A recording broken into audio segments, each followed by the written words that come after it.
교무님께서 관심을 가지셨던 곳은 이제 해외에서도 그렇고 국내에서도 마찬가지인데 특별히 교육기관에 많은 관심을 가지셨어요.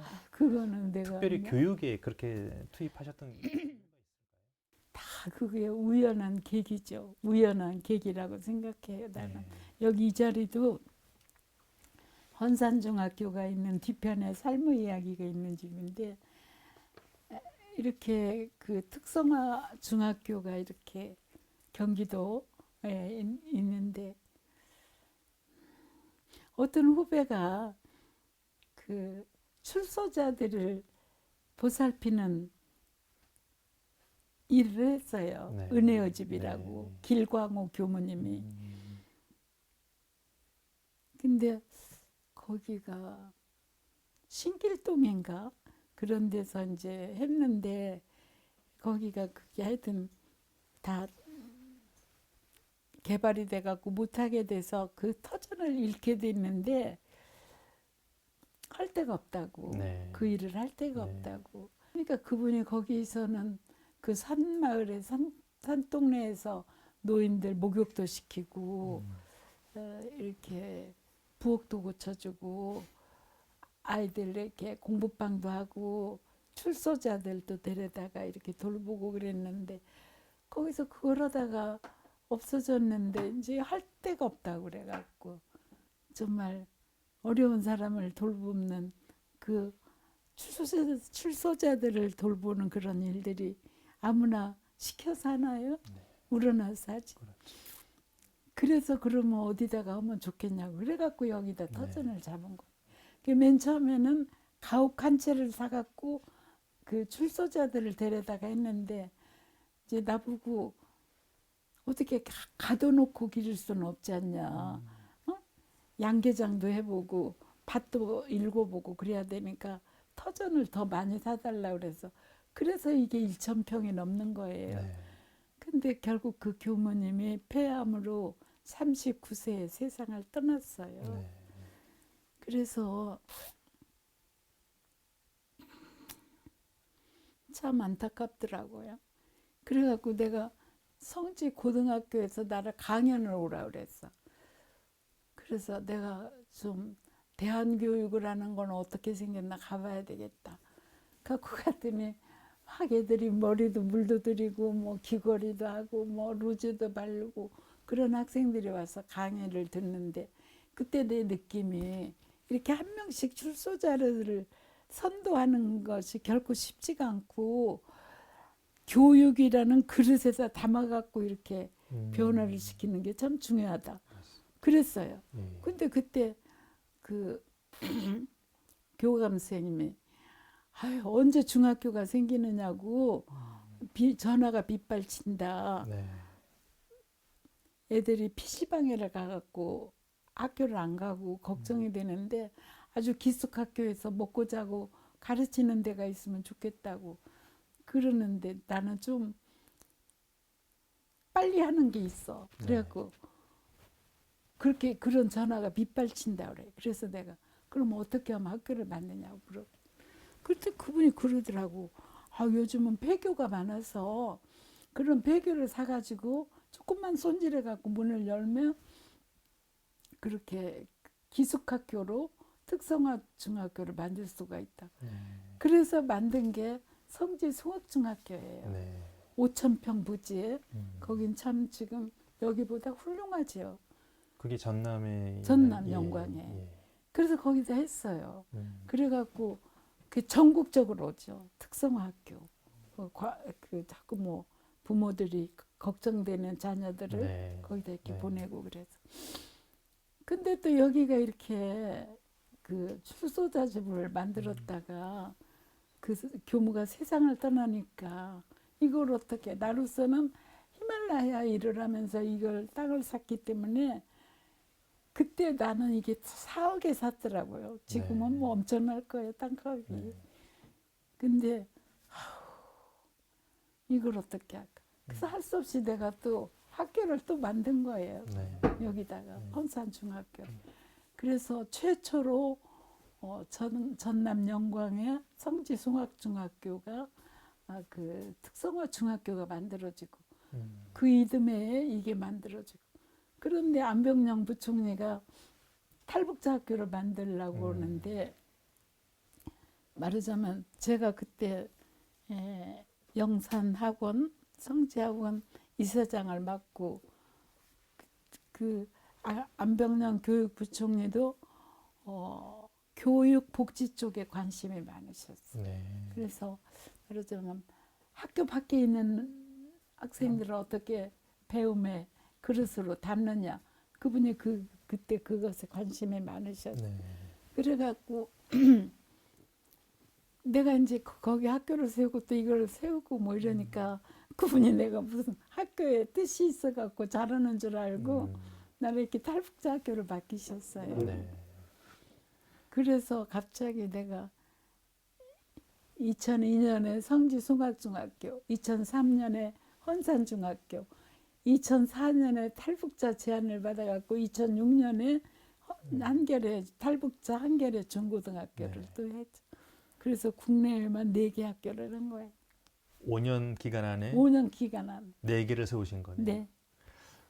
교무님 정말 이게 중요한 것이 우리 소외계층이나 약자들에게 필요한 게 당장 오늘의 먹을 것, 입을 것도 물론 필요하지만 그 가정들에게 정말 미래의 희망을 주기 위해서는 그 가정의 자녀들을 위한 이 교육이 굉장히 중요하다고 생각이 되거든요. 네. 그런 차원에서는 이렇게 탈북자들을 위한 학교로서 한겨레 고등학교, 중고등학교, 또 출소자들을 위한 이렇게 헌산 중학교 이런 학교들을 세우신 것이 오늘 입을 어떤 우리의 의식주 문제보다는 훨씬 더 중요한 기반인 것 같습니다. 중요하죠. 저는 그 학교에서 자라나는 우리 네, 학생들, 그러냐 청소년들. 야, 이 학생들이 앞으로 어떤 인생을 살아갈까 그러죠. 생각을 네, 하면은 네.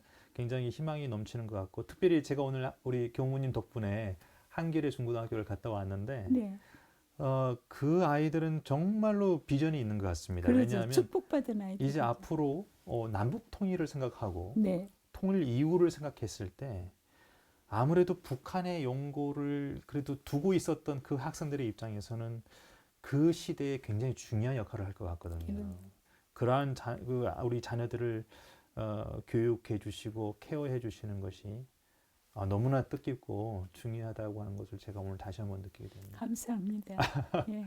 교무님의 이 업적이 사실은 소리 없이 조용히 해 오셨지만 그래도 이것이 알려지고 소문이 나서 지난 2010년도에는 노벨 평화상의 최종 10명의 최종 10분의 그 나는 후보 그런 일이 안 일어날 거라고 생각했어.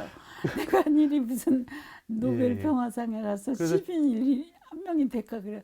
나는 그때 그러자고 그래갖고 아무 일도 일어나지 않을 텐데 왜 이러느냐고 네. 그랬는데 나는 이 일을 하지 않으면 나는 정말 학자로서 직무유기한 것 같아서. 그분이 누구시죠? 근데 금세 또 그러니까 서울대학교 우리 네, 교수님이시죠? 서울대학교 예, 예. 계시는 분이 이광규 교수님. 예. 이광규 교수님. 이광규 교수님, 예, 서울대학교 명예교수로 계신 분. 지금은 돌아가셨지만 예, 예. 그때는 그냥 현직 교수신데 네. 그래갖고 정말 근데 그때 2010년에는 나는 10명 중에 한 명이지만 노벨상을 탄 사람은 중국의 그 민주주의 저항 운동을 하던 그 사람이 탔어요. 네, 잘 탔죠. 지금은 건강도 나쁘고 저세상 사람이 됐어요. 네. 그것도 다 감사하게 생각해요. 나보고 그쪽에 있는 사람이 뭐 그쪽에다가 자서전도 좀 이렇게 해서 내 책도 내고 그러자고 연락이 왔어요. 네. 10명 중에 한 명이 됐다고. 네. 그래서 나는 그건 그야말로 뜻밖이죠. 너무나도 뜻밖이었어요. 근데 그때 그분이 자꾸 그러시더라고요. 미국에서 55개국 돕는 사람이 있단 말을 들어봤냐? 중국에 그런 사람이 있다고 들어봤냐? 인도에 그런 사람이 있다고 들어봤냐? 한국의 박성수 교무만 55개국을 돕는다. 그렇게 그분이 나를 설득하셨어. 나는 그때 그렇게 내가 하는 일이 뭐 그냥 장하고 대단하다 그렇게 생각하지 네. 못했어요. 교무님 그 잠시 이제 조금 시각을 조금 바꿔서 보통 역사적으로나 우리 사회적으로 보았을 때는 늘 우리 종교라고 하는 이 입장이 사회를 위해서 걱정도 해주고 그 사회에서 일어나는 일들 가운데 염려스러운 일이 있을 때는 기도도 하고 이렇게 직접적인 봉사를 한다든지 활동들을 하긴 하는데 최근에 들어서는 이런 말이 있습니다. 종교가 사회를 걱정하는 게 아니라 요즘은 사회가 종교를 걱정해주고 있다. 그만큼 그 종교가 어떤 종교라고 하는 어떤 입장이 많이 흔들리기도 하고 또 종교라고 하는 이름으로 하는 행동들 가운데에는 또 사회적인 지탄을 받을 때도 있고 이런 일이 있다 보니 또 그런 말이 생기는 것 같은데요. 우리 교무님께서는 봉사라고 하는 말을 아까 싫어하신다고 하셨지만 어쨌든 이 봉사라고 하는 것은 우리 종교인들 모든 종교인들에게 있어서 어떻게 보면 당연히 걸어가야 할 길이 아닌가라고 생각이 되는데 나는 이 사람도 다 잘나지 못하잖아요. 네. 잘나기도 잘난 사람도 있지만 못난 사람도 있고 하늘한시 씨를 뿌려도 어떤 무배추는 어떤 건 크게 나오고 어떤 건 작게 나오고 그런 건 무배추는 좀 장래성이 없는 거나 갖고 솎아버리고 그렇게 기르지만 사람은 그럴 수가 없어. 나 환자가 되면 나 환자로 응? 시각장애인이 되면 시각장애인으로 그렇게 살아야 되는데 그런 사람들의 뒷바라지는 종교인이 해야 된다고 생각해. 그게 종교인의 몫이다. 응? 종교인이 자기 수양을 해서 기질 변화를 시키고 인격적으로 더 훌륭한 사람으로 탈바꿈하는 것도 종교인들의 내면에 추구하는 궁극적 목적이지만 현실 세상에 함께 살아가는 종교인은 무슨 일을 해야 돼? 뒤처진 사람들. 응? 누군가 도움이 반드시 필요한 사람들. 그런 사람들의 뒷바라지를 하는 것이 나는 종교인의 사명이라고 생각해요. 그걸 안 하면 중요한 핵심이 없는 거죠. 어떻게 보면 그것을 가장 근본에 삼고 네, 네, 종교인들이 걸어간다면 네. 아까 제가 말씀드린 것처럼 사회가 종교를 걱정스럽게 안 볼 텐데 이 종교가 본질을 이탈해 갖고 네. 있을 때 사회에서 걱정을 하죠. 네. 그렇기 때문에 더욱 우리 교무님 걸어 나오신 길이 우리 모든 종교인들에게 참 귀감이 되는 것 같습니다. 나는 은혜라고 생각해요. 내가 이렇게 살아온 것이 네. 다행이고 은혜라고. 내가 만약에 원불교를 안 만났으면 내가 이런 인생이 있을 건가. 우리 어머님이 내 인생을 안 열어줬으면 내가 결국 반세기를 살고 나니까 내가 55개국을 돕는 그런 인생이 저절로 열렸을까. 네. 내가 이런 것이 종교에 몸담아서 이런 인생이 열렸다. 그렇게 생각해요. 네. 어머니 그러면 제가 알기로는 우리 원불교에서는 마음 수련, 마음 공부가 굉장히 중요하고 그 마음 공부를 통한 어떤 수행이나 정진이나 회복을 또 강조를 하고 있는 것으로 알고 있습니다. 그런데 사실 최근에는 우리 현대인들이 정말 많이 지쳐 있거든요. 근데 지쳐 있는 이유가 외적으로도 힘들지만 이 마음에서부터 여러 가지 질병이 생기고 또 지쳐 있는 분들이 많이 있다고 봅니다. 이렇게 볼 때 우리 원불교에서의 마음 공부, 마음 수련을 통해서 우리 지친 현대인들에게 한마디 말씀을 주신다면 나는 현대인들이 아는 것도 많고 잘하는 것도 많은데 네. 너무 생각이 많은 것 같아. 아, 너무 생각만 하고 있어 항상 네. 쉼 없이. 네. 또 뭐가 잘 됐으면 거기서 아유 감사해라 뭐 너무 좋다 은혜롭고 이걸 어떻게 내가 또 보다 옆에서 나눠드릴까 그런 생각을 하는 게 아니라 또 다시 더 그래갖고 잡다한 것을 보기만 하고 듣기만 하고 자기를 비우는 시간이 없어. 그래서 마음이 다 얕다고 생각해요. 얕다. 사람 마음이 부자고 뭐 많이 알고 가난하고 그런 거 말고 사람들이 마음이 얕아. 아주 얄팍해. 그래서 나는 정말 여가 너무나 고맙고 감사한 데예요. 내가 이렇게 16년을 혼자 사는데 남이 생각하면 이렇게 혼자 사는 게 어떤가 그런데 나는 혼자 사는 게 너무 축복이에요. 네. 이 산골짜기에 요즘은 다 CCTV가 있어갖고 아무도 숙직하는 사람이 없어. 네. 나 혼자지. 그 이 산골에 깊고 깊은 산 속에 16년간 혼자 사는데 한 번도 나는 외롭고 쓸쓸하고 무섭고 뭐 그러지 않아요. 네. 항상 감사해. 그리고 여기가 서재구 여기가 지금 여기 이런 데를 뭐라고 하지 우리가? 테라스인가요?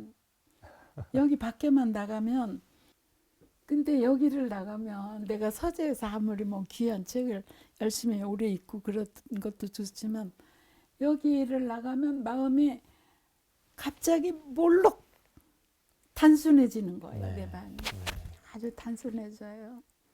그리고 그냥 뭐 멀리 갈 곳도 없어. 저기가 소나무가 내 손에 금방 잡히고 그러네요. 예. 이렇게 해갖고 하늘과 바람과 산과 이런 모든 자연이 나를 정말 정화시켜 주는 거예요. 예, 그래갖고 하여튼 저기만 나가면 컴세 내 마음이 오롯해지고 온전해져. 네. 오롯해지고 온전해져. 그래서 그 오롯하고 온전한 마음을 오래 유지하려고 하는 것이 내가 이 집에 사는 내 마음 살림이에요. 네. 저 소나무가요, 우리 교모님께 손잡아 달라고 내밀고 있는 것 같습니다. 그 속에 저기 이 집 짓고 나서 심은 건데 이만한 게 작은 것이 저렇게 커졌어요. 그렇습니까? 예. 그래서 예. 마음은 인간의 뿌리예요. 네. 마음은. 네. 이게 뭐 저기 여러분들은 관심이 없는지 모르지만 저기 내 야생화 동산이 있거든요. 네. 예, 저기. 모든 것이 꽃이 빨갛게 피고 노랗게 피고 이런 것들이 나무에서 피는 게 아니라 뿌리에가 그런 속성이 다 있어요. 네. 사람들이 얼만큼 선량한가 그런 거는 말하는 솜씨에 있는 게 아니라 민 마음에 있어요. 민 마음. 네. 그래서 마음이 정말 중요한 한 인간의 뿌리다. 마음이 건강해야 돼. 마음이. 그래서 인생을 어떻게 살 것인가, 무엇이 가치 있는 것인가, 무엇이 보람 있는 것인가, 무엇이 의미 있는 것인가 이런 거를 그러니까 내면적 가치를 추구하는 자기 능력을 양성해야지 눈에 보이는 더 좋은 거, 더 좋은 거 그거 언제 내 것 되는가 그런 것만 하면 잡념만 많아지고 네. 좋지 않아요. 그래서 마음이 뿌리기 때문에 정말 자기가 자기를 가꾸고 자기가 자기를 성찰하고 그래야지 자기가 크는 거지 밥만 먹는다고 크는 게 아니에요. 오늘 우선 제 마음부터 좀 정리가 되는 것 같습니다. 교모님의 그런 마음이 제가 오늘 CD 들어보니까 교모님이 내셨던 CD 음악에도 그대로 담아져 있는 것 같더라고요. 그 소리도 내 얼굴 같아. 아무 네. 화장기 없는 내 네, 얼굴. 맞습니다. 예. 그게 오히려 더 매력이더라고요. 예. 교모님 오늘 마지막 질문을 좀 드리겠습니다. 작년부터 우리는 이 코로나라고 하는 환경을 접했습니다. 이게 언제 끝날까 생각을 해오던 게 이제 벌써 2년이 다 돼 있는데 이 코로나19의 현상을 생각하고 또 해석하는 입장은 각양각색인 것 같습니다. 특히 우리 종교계에 있어서는 여러 가지 이제 메시지를 이 코로나를 바라보면서 이제 내놓고 있는데 이 코로나로 인해서 관계가 일단은 많이 단절이 됐고 만나고 싶어도 쉽게 만날 수 없고 제가 알기로는 우리 교무님께서도 이제 원래 해외에 이런 다양한 관계를 맺어 나오셨는데 이것 때문에 많이 그래도 지금 활발하게 못 만나고 계신 걸로 알고 있는데요. 이 코로나로 인해서 우리 힘들어하는 사람들이 좀 많이 있거든요. 그분들을 위해서라도 그렇고 우리가 이 코로나19 상황을 어떻게 받아들여야 되고 우리 종교인으로서 어떻게 극복해 나가야 되고 우리가 어떤 입장이면 좋을지 한번 말씀해 주시면 나는 좋겠습니다. 몰랐죠. 나는 어째서 이렇게 코로나가 엄청난 바이러스가 이렇게 한지 모르지만은 그래도 다 연구를 깊이 하신 분들이 우리가 너무 자연을 파괴하고 살았다. 그 죄벌을 받는 거다. 그렇게 얘기하더라고요. 우리가 그 플라스틱이라는 거를 이렇게 편리하게 쓰는데 아주 그 바닷물을 가서 이렇게 채로 걸르듯이 이렇게 해보면 플라스틱이 그렇게 많이 나온다는 거예요. 그러니까 마음 뿌리에 책임감이 없는 거야. 그냥 쓰레기를 아무 책임감 없이 버리고 우리가 너무 많이 자연을 있는 대로 감사하게 받아들인 게 아니라 너무 많이 지배하고 훼손하고 그래갖고 이렇게 됐다고 그래요. 그런데 아파갖고 죽는 사람도 있고 그러지만 특히 이런 것 때문에 자기 생업을 위협받고 소상공인들이 너무나 어렵게 살고 그런 것에 대해서는 항상 걱정이 되고 몇 명 못 만나게 하고 뭐 자꾸 이러는 것 때문에 안타깝게 생각하지만 그래도 또 우리나라는 저기 백신을 잘 맞아가지고 국민의 80%가 이렇게 백신을 맞아갖고 요즘은 좀 작아졌다고 환자가 좀 작아졌다고도 하고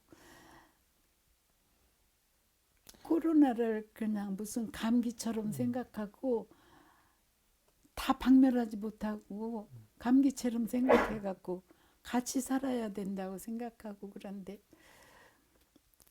몸도 아프지만 정신적으로 많이 그 단절감 극복하지 못하는 단절감 뭐 여러 가지까지 많은데 아유 그것이 너무 많이 펼쳐서 말할 것도 없이 가까운 가족들에게도 가진 것 물건으로 가진 것만 해도 마음은 여유가 없어갖고 정말 전화 한 통화만 해도 이게 훨씬 가까워지고 그런데 그런 것도 잘 못하고 그래서 마음을 치료해야 될 것 같아요. 이번 코로나로 인해서 세계 국가 간에 이 빈부격차가 더 많이 커졌다고 얘기가 나오고 있거든요. 예를 들어서 한국 같은 경우에는 백신 상황이 참 그래도 다른 나라에 비하면 다행인데 걱정스러운 것은 이 백신이 아직 경제적 어려움 때문에 많이 이제 맞지 못하고 있는 여러 많은 국가들이 있는 게 더 걱정스럽다라고 하는 생각이 듭니다. 그렇죠. 글쎄 그래도 나는 우리나라 국민은 말도 잘 듣고 예, 우리는 좋은 돋보기를 산다고 생각해요. 왜 미국은 그렇게 안 맞으려고 그러고 그러는지 저도 2번 다 맞았는데 나도 반성하면 무엇인가 낭비하고 훼손하고 그러고 살 텐데 이렇게 코로나로 이렇게 단절돼 갖고 택배를 많이 해갖고 쓰레기가 많아지고 이런 것도 또 문제를 발생하는 거지. 그러니까 그 히말라야 사람들은 쓰레기가 없는 문화로 이렇게 하는데 우리는 너무나 부담 없이 쓰레기를 많이 배출하고 그걸 또 내가 책임지지 않고 아무데나 버리고 양심적으로 살아야 될 것 같아. 내가 이렇게 살면 괜찮은가 그래도? 내가 버리는 쓰레기는 내가 책임지고 많이 있다고 그래서 나는 과식을 해도 안 된다고 생각하고 그래요. 네. 그 양심과 양심에 근거한 우리 생활의 모든 절제 양심의 명령에 항상 복종할 수 있는 사람이 위대한 사람이죠. 네. 그러니까 양심이 중요하죠. 네. 종교에서는 양심을 건강하게 만들어주는 스승이고 집단이잖아요. 근데 모든 사람이 정말 자기 양심에 복종할 수만 있으면 누가 누구를 걱정을 따로 할 것도 없어요. 다 괜찮아지게 살 수가 있죠. 근데 그 안분, 분수에 맞게 사는 거, 처지에 만족하고 분수에 맞게만 살면 다 괜찮은 거예요. 위치도. 네. 누가 알아주든지 말든지 간에. 참 중요한 메시지를 오늘 마지막으로 주시는 것 같습니다. 우리의 양심이 정말 중요하고 양심에 의한 생활 양식으로 우리가 바뀐다면 모든 것들을 극복하는 그 첫 출발점이 되지 않을까. 제가 오늘 말씀드린 것 중에는 네. 자기 마음을 많이 비워라. 네. 너무 생각하는 게 본 게 너무 많고 들은 게 너무 많고 아는 게 너무 많고 자기를 비우는 시간은 없이 계속 체험만 가다가 여분이 별로 없는 사람이 돼. 그러면 뭐 많이 배우고 신분이 높아도 인격적으로 남을 배려할 줄도 모르고 여유 없이 쓰고 그러면 다 얕보이는 거지 금방. 네. 교무님께서 살아오신 지난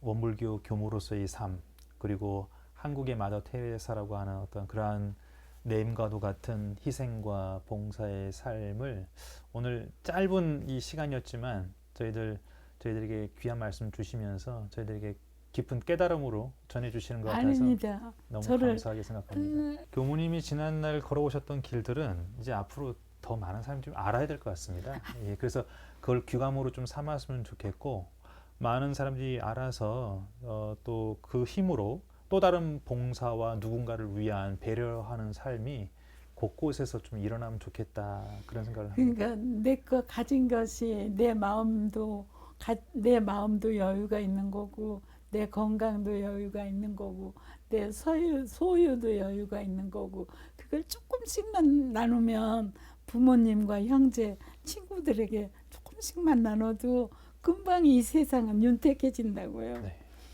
근데 그냥 전부 이렇게 내 걸로만 이렇게 하니까 이게 부족하죠. 네. 명심하고 또 명심해야 될 귀한 말씀인 것 같습니다. 교무님 오늘 긴 시간인데 저희들 이렇게 시간 할애해 주셔서 너무 감사드리고 저희들은 우리 교무님이 더 건강하시고 이 고우신 목소리와 피부와 모습을 오랫동안 저희들이 볼 수 있도록 건강하게 잘 지내시길 바랍니다. 감사합니다. 예, 감사합니다. 네.